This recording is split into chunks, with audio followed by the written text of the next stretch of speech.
अस्सलाम वालेकुम दोस्तों, मैं हूं डॉक्टर अरसलान और आज की वीडियो में हम एनीमिया के ऊपर डिस्कशन करने वाले हैं। आज हम जानेंगे कि एनीमिया क्या होता है, इसके साइन एंड सिम्टम्स क्या क्या होते हैं, इसके कॉजेज़ क्या क्या होते हैं और इसकी टाइप्स कितनी होती हैं और होम्योपैथी में ऐसी कौन सी इफ़ेक्टिव रेमेडीज़ हैं जो कि इस कंडीशन को ट्रीट कर सकती हैं। तो सबसे पहले हम जानते हैं कि एनीमिया क्या होता है। एनीमिया एक ऐसी कंडीशन होती है जिसमें आपकी ह्यूमन जो बॉडी होती है उसके अंदर सफिशिएंट अमाउंट में रेड ब्लड सेल्स नहीं पाए जाते, यानी कि जितनी बॉडी में ज़रूरत होती है रेड ब्लड सेल्स की उतनी उसमें मौजूद नहीं होते। रेड ब्लड सेल्स का फंक्शन क्या होता है? रेड ब्लड सेल्स जो आपके टिश्यूज़ होते हैं उन तक ऑक्सीजन उनको प्रोवाइड करते हैं, ऑक्सीजन मुहैया करते हैं। जब आपकी बॉडी में रेड ब्लड सेल्स कम हो जाते हैं या हीमोग्लोबिन कम हो जाता है तो उस कंडीशन को एनीमिया कहा जाता है। और ये टेम्परेरी भी हो सकती है और लॉन्ग लास्टिंग भी हो सकती है, काफ़ी अर्सा भी रह सकती है, माइल्ड भी हो सकती है और स्वेयर भी हो सकती है। और कुछ कंडीशन में ये इनहेरिटेड भी होती है, यानी कि आपको अपने वालिदैन से भी ये कंडीशन जो है विरासत में मिल जाती है।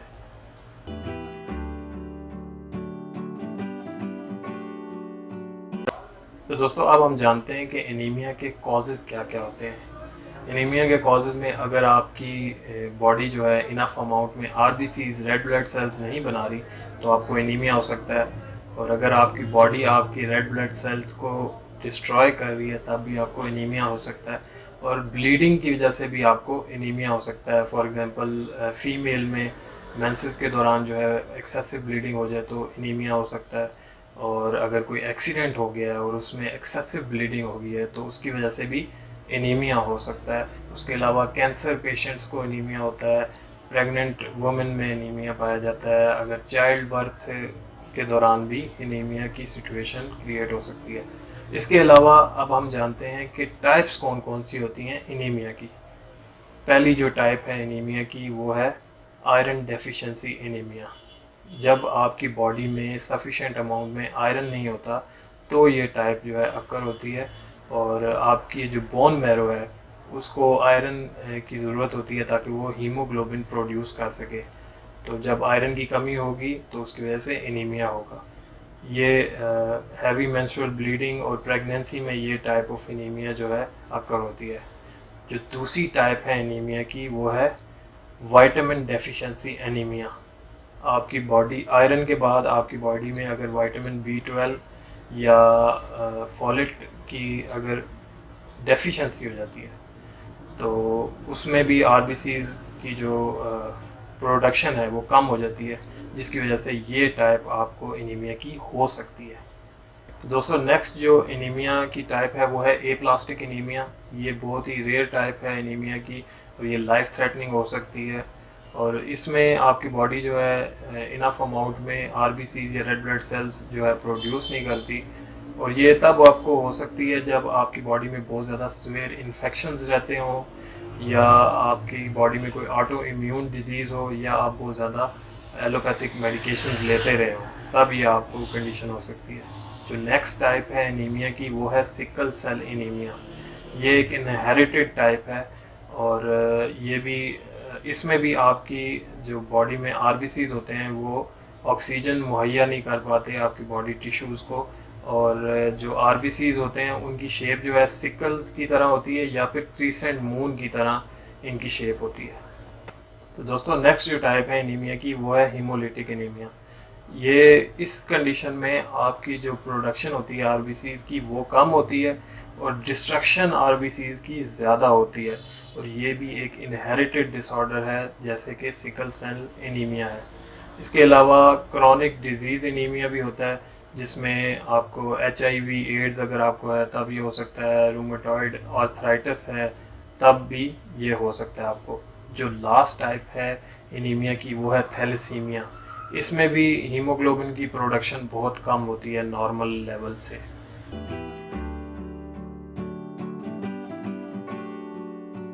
तो दोस्तों अब हम जानते हैं कि साइन एंड सिम्टम्स क्या क्या होते हैं एनीमिया के अंदर। साइन एंड सिम्टम्स में फटीग हो सकती है, वीकनेस हो सकती है, पेल या येलोइश स्किन हो सकती है पेशेंट की, इरेगुलर हार्ट बीट्स हो सकती हैं, यानी कि दिल जो है उसकी धड़कन बेकायदा हो सकती है, डिजीनेस हो सकती है, उसमें शॉर्टनेस ऑफ ब्रेथ हो सकती है, सांस मुश्किल से आ सकता है। उसके अलावा चेस्ट पेन हो सकती है, हाथ पांव ठंडे हो सकते हैं और सर दर्द जैसी सिम्टम्स एनीमिया के अंदर पाई जाती हैं। अब हम जानते हैं कि इसके रिस्क फैक्टर्स क्या क्या हो सकते हैं, यानी कि कौन सी कंडीशन में आपको एनीमिया होने के बहुत ज़्यादा चांसेस हैं। अगर तो आप की जो डाइट है उसके अंदर विटामिन्स की कमी है तो आपको एनीमिया हो सकता है। अगर आप प्रेग्नेंट हैं तब हो सकता है। अगर कोई सीवियर ब्लीडिंग होगी है तब हो सकता है आपको। और अगर आपकी एज 65 ईयर्स से ऊपर है तब भी आपको एनीमिया हो सकता है। और आपको अगर कोई इंटेस्टाइनल प्रॉब्लम है जैसे सीलिएक डिजीज़ होती है तब भी आपको एनीमिया हो सकता है। और सबसे जो मेन रिस्क फैक्टर है वो है फैमिली हिस्ट्री। अगर आपको कोई इनहेरिटेड प्रॉब्लम है एनीमिया का जो कि आपकी फैमिली में आ सकता है, जैसे कि थैलीसीमिया जो है कॉमन टाइप है जो कि फैमिलीज़ में रन होता है, वहाँ पे होम्योपैथी जो है बहुत ही इफ़ेक्टिवली काम करती है। तो दोस्तों अब हम जानते हैं कि होम्योपैथी में ऐसी कौन सी इफ़ेक्टिव रेमेडीज़ हैं जो कि आपके एनीमिया को इफ़ेक्टिवली ट्रीट कर सकती हैं। तो सबसे पहली जो होम्योपैथिक मेडिसिन है वो है फेरम मेट। फेरम मेट वहाँ पे इफ़ेक्टिवली काम करती है जब आपका पेशेंट वीक हो, पेल हो और उसके साथ साथ उसको सर दर्द रहता हो और उसको चक्कर भी आते हों, तो उन केसेस में बहुत ही आइडियली ये काम करती है। इसके अलावा एनीमिया की वजह से इसके पेशेंट में शॉर्टनेस ऑफ ब्रेथ, बड़ी मुश्किल से सांस आता है, डिफ़िकल्टी इन ब्रीदिंग पाई जाती है और उसके साथ साथ पाल्पिटेशन भी हो सकती है। और ये मेडिसिन वहाँ पे भी अच्छा असर करती है जब एक्सेसिव मेंस्ट्रुअल ब्लीडिंग में बहुत ज़्यादा ब्लड लॉस हो गया हो, तो वहाँ पे भी ये फेरम मेट बहुत अच्छा असर करेगी। तो दोस्तों नेक्स्ट जो होम्योपैथिक मेडिसिन है वो है चाइना। चाइना वहाँ पे इफ़ेक्टिवली काम करती है जब आपको एक्सट्रीम ब्लड लॉस हुआ हो। ब्लड लॉस चाहे आपको मेंस्ट्रुअल ब्लीडिंग की वजह से हुआ हो या ट्रॉमेटिक इंजरी की वजह से हुआ हो या आपकी बॉल्स की वजह से हुआ हो या आपके गले से हुआ हो या आपके नाक से भी अगर ब्लीडिंग हुई है तो भी आपको अगर उसकी वजह से एनीमिया हो गया है तो वहाँ पे मेडिसिन बहुत ही इफ़ेक्टिवली काम करती है। और इसकी जो की सिम्टम्स होती हैं, इसके पेशेंट के अंदर बहुत ज़्यादा वीकनेस, थका थका फील करता है और उसके साथ साथ बेहोशी जैसी हालत पेशेंट की हो जाती है, वहाँ पे ये इफ़ेक्टिवली काम करती है। तो इसका मतलब है कि ये मेडिसिन जब आपका ब्लड लॉस हो जाए ब्लीडिंग की वजह से तो वहाँ पे बहुत अच्छा काम करेगी। तो दोस्तों नेक्स्ट जो होम्योपैथिक मेडिसिन है वो है natrum more. Natrum more anaemia में तब कारआमद है जब एनीमिया के पेशेंट का वेट लॉस हो रहा हो एनीमिया के साथ। ये वेट लॉस को कंट्रोल करती है। तो इसका पेशेंट जो है बहुत ज़्यादा वीक होता है, उसके साथ साथ लॉस ऑफ फ्लैश भी पाया जाता है, उसका गोश्त भी जिस्म से कम हो रहा होता है। तो वहाँ पे ये मेडिसिन बहुत ही इफ़ेक्टिव होती है। और एनीमिया के साथ साथ इसके पेशेंट को हेडेक भी हो सकता है, पाल्पिटेशन भी हो सकती है। और जो मेन की सिम्टम इस मेडिसिन को इंडिकेट करती है वो ये है कि इसका जो पेशेंट होता है उसके अंदर क्रेविंग पाई जाती है साल्ट की। तो दोस्तों नेक्स्ट जो होम्योपैथिक मेडिसिन है वो है फेरम फास। फेरम फास होम्योपैथी में एनीमिया के लिए बहुत ही इफ़ेक्टिव रेमेडी है और इसको हीमोग्लोबिन इन्हेंसर भी कहा जाता है क्योंकि ये आपकी बॉडी में हीमोग्लोबिन को बढ़ाने की ताकत रखती है। और इसकी जो की सिम्टम्स होती हैं उसमें वीकनेस होती है पेशेंट के अंदर, पाल्पिटेशन पाई जाती है और इसके अलावा हेडेक और वर्टिगो जैसी सिम्टम्स भी प्रेजेंट हो सकती हैं। तो दोस्तों अब हम जानते हैं कि एनीमिया जब प्रेगनेंसी में हो तो कौन कौन सी इफ़ेक्टिव रेमेडीज़ होम्योपैथी में उसके लिए होती हैं। इससे पहले मैं वो रेमेडीज़ आपको बताऊं, आपको ये भी बताना चाहता हूं कि आपने सेल्फ मेडिकेशन नहीं करनी। एनीमिया एक लाइफ थ्रेटनिंग कंडीशन बन सकती है। आपने कभी भी सेल्फ मेडिकेशन किसी भी होम्योपैथिक मेडिसिन की नहीं करनी। जब तक कि आप एक कॉम्पिटेंट होम्योपैथिक डॉक्टर से मशवरा ना कर लें तब तक आपने इनमें से कोई भी मेडिसिन यूज़ नहीं करनी। तो अब हम जानते हैं कि एनीमिया जब प्रेगनेंसी में हो तो कौन कौन सी इफ़ेक्टिव रेमेडीज़ हो सकती हैं। इसमें दो रेमेडीज़ हैं, एक लेट्रिस फेरिनोसा और दूसरी फेरम फास। फेरम फास तकरीबन प्रेगनेंसी के हर केस में ही इफ़ेक्टिवली काम करती है और लेट्रिस फेरिनोसा वहाँ पे प्रेस्क्राइब की जाती है फीमेल पेशेंट को जब उसमें वीकनेस पाई जाती हो, पेलनेस पाई जाती हो और पाल्पिटेशन की सिम्टम पाई जाती हो, तो वहाँ पे ये मेडिसिन बहुत ही इफ़ेक्टिवली काम करेगी।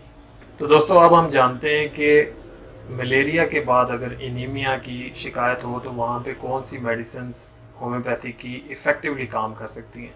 उसमें दो होम्योपैथिक मेडिसिन है, एक नेट्रम म्योर है और दूसरी आर्सेनिकम एल्बम है। नैट्रम म्योर वहाँ पे इफ़ेक्टिवली काम करती है जब पेशेंट के अंदर वीकनेस के साथ पेशेंट जो है थिन हो गया हो, और उसके साथ साथ उसको हेडेक भी रहता हो और पाल्पिटेशन की शिकायत भी हो, और इसकी जो वीकनेस है वो मॉर्निंग में बढ़ जाती है, और उसके पेशेंट में अजीब सी क्रेविंग पाई जाती है। इसका पेशेंट जो है साल्ट को बहुत ज़्यादा लाइक करता है और उसके अंदर साल्ट की क्रेविंग पाई जाती है। और जो आर्सेनिकम एल्बम है वो, उसमें जो वीकनेस होती है वो रात के टाइम बढ़ जाती है, और स्लाइट मेंटल या फिज़िकल एफर्ट, कम से कम भी मेंटल या फिज़िकल एफर्ट से जो कंडीशन है पेशेंट की वो वर्स हो जाती है, बुरी हो जाती है, वो ज़्यादा बदतरीन हो जाती है। और इसके पेशेंट में रेस्टलेसनेस बहुत ज़्यादा पाई जाती है, बहुत ज़्यादा बेचैन होता है इसका पेशेंट। तो वहाँ पे ये मेडिसिन्स काम करती हैं। जब पेशेंट्स की सिम्टम्स उसके अंदर पाई जाएँ तो वहाँ पे इन मेडिसिन को प्रेस्क्राइब किया जाएगा। दोस्तों, जो लास्ट होम्योपैथिक मेडिसिन है उसको डिस्कस करने से पहले अगर आपने हमारा चैनल अभी तक सब्सक्राइब नहीं किया तो उसको सब्सक्राइब ज़रूर कर लें और बेल आइकन को क्लिक कर लें ताकि आप लेटेस्ट मेडिकल से रिलेटेड वीडियोस भी देख सकें। और अगर आप इस आर्टिकल को इंग्लिश में पढ़ना चाहते हैं तो आप हमारी वेबसाइट पे पढ़ सकते हैं। तो जो लास्ट होम्योपैथिक मेडिसिन है जो कि एनीमिया में दी जाती है उन एनीमिक पेशेंट्स को जिनको पाइका का मसला होता है। पाइका एक ईटिंग डिसऑर्डर है जिसमें पेशेंट को अनडाइजेस्टेबल जो थिंग्स होती हैं उनकी क्रेविंग होती है, जैसे चाक है, पेंसिल्स हैं। इस तरह की क्रेविंग अगर पेशेंट में पाई जाए तो वहाँ पे कैलकेरिया कार्ब उस पेशेंट को दी जाती है। कैलकेरिया कार्ब भी एनीमिक पेशेंट्स को दी जाती है। ये लास्ट होम्योपैथिक मेडिसिन है। और इसके पेशेंट में जो एक और स्ट्रेंज क्रेविंग पाई जाती है वो है बॉयल्ड एग्स की। इसका जो पेशेंट होता है उसको उबले हुए अंडे बहुत ज़्यादा पसंद होते हैं, और उसके जो माथे पे एक्सेसिव स्वेटिंग रहती है, तो वहाँ पे ये मेडिसिन बहुत ही इफ़ेक्टिवली काम करती है। तो दोस्तों, ये थी आज की वीडियो एनीमिया के ऊपर। अगर आपको वीडियो पसंद आई तो इसको लाइक करें, शेयर करें अदर होम्योपैथिक डॉक्टर्स के साथ, और हमारे चैनल को सब्सक्राइब ज़रूर करें। अपना ख्याल रखिएगा। अगली वीडियो में मुलाकात होगी।